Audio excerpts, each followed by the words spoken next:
energía musical y se lleva una excelente impresión del entusiasta público chileno.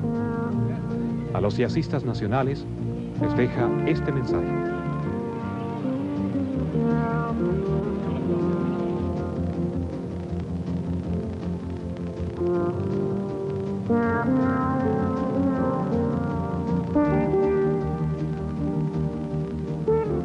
One thing I think that is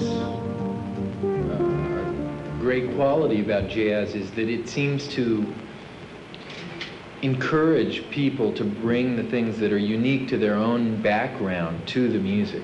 I mean, in my case, you know, I'm from a very small town in Missouri, in America. It's not like I grew up in New York City in the middle of the jazz scene. And I always tried to, you know, make that part of my approach. And so I would always encourage somebody who's from someplace other than the heart of the jazz mainstream to look into their own backgrounds to bring out something that's natural to them, because jazz seems to be a very strong form for accepting particular influences. So I would say, you know, try and be as much Chilean as you can be, you know. I think this is a good... ¿Cómo nació el sonido de su grupo? I've had a group of my own now for 10 years, and in this time there's been a gradual evolution of the sound. When I started my group, there were 4 people: guitar, piano, bass, and drums. I like this sound, but I missed the sound that happens when there's air, when there's like breath.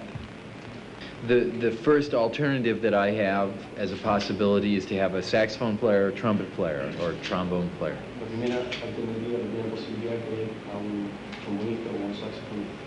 But I wanted something different than that, because that's been done so much. And the idea of having somebody singing along with what I was playing seemed to be a nice alternative, because in fact when I compose the songs I'm usually singing, even though it sounds terrible. ¿Qué significa para usted esta gira mundial? Well, it's not exactly our first world tour, because in fact since I was 18 years old, now 15 years, I've been touring constantly around the world. It's true, though, that this tour we've gotten to visit a few places that we've never gone before, particularly Chile, and to kind of get a feel of how the world is very interesting for me.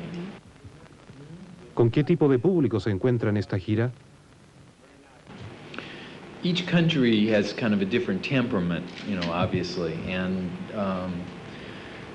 the response to the music varies quite a lot. I mean, you maybe pick the 2 most extreme examples in a way. Japan, they're incredibly respectful to the point where you think that they don't like it. And if you look out in the audience, they'll all look down. Look down. So you feel that they don't like it. But then at the end they go crazy. I mean, like dangerously crazy. It's maybe the only place that I feel like physically, like, you know. En su país, ¿qué ocurre con el público? Range of people that show up.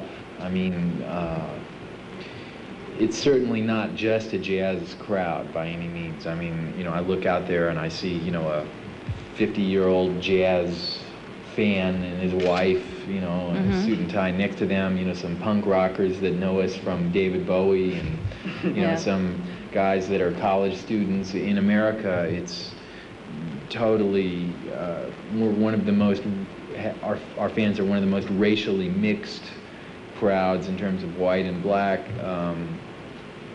You know, we have kids that are 12, 13 years old, and literally grandparents that come. Most people, in fact, there was even an article in a magazine, a music magazine in America, discussing kind of the phenomenon of how wide the range is of our audience in particular.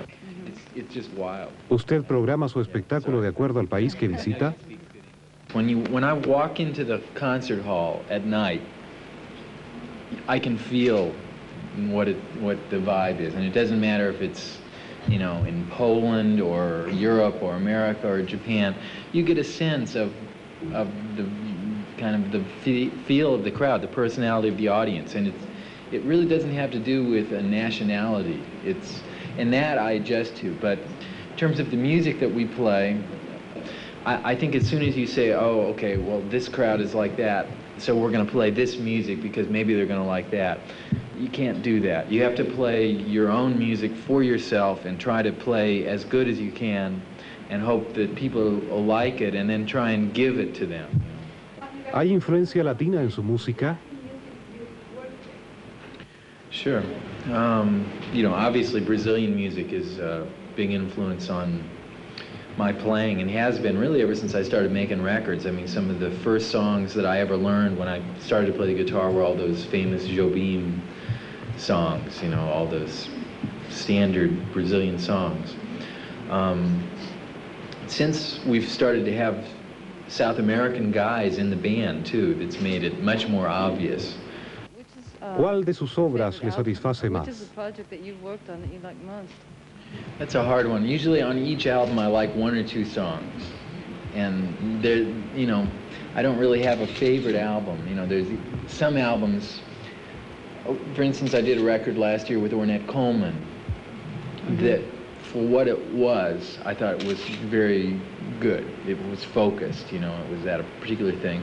And the new album I think is that way too. But you know, there's some moments on First Circle that are really high, that are really good. Yeah. And I don't know that the new album has those same high things, but it's like maybe consistently at a higher level. You know, each album has got different things. Generally, I'm the type of person that I don't like anything that I've ever done, you know. I tend to be in that groove a little bit, but you know, some songs in each album I like.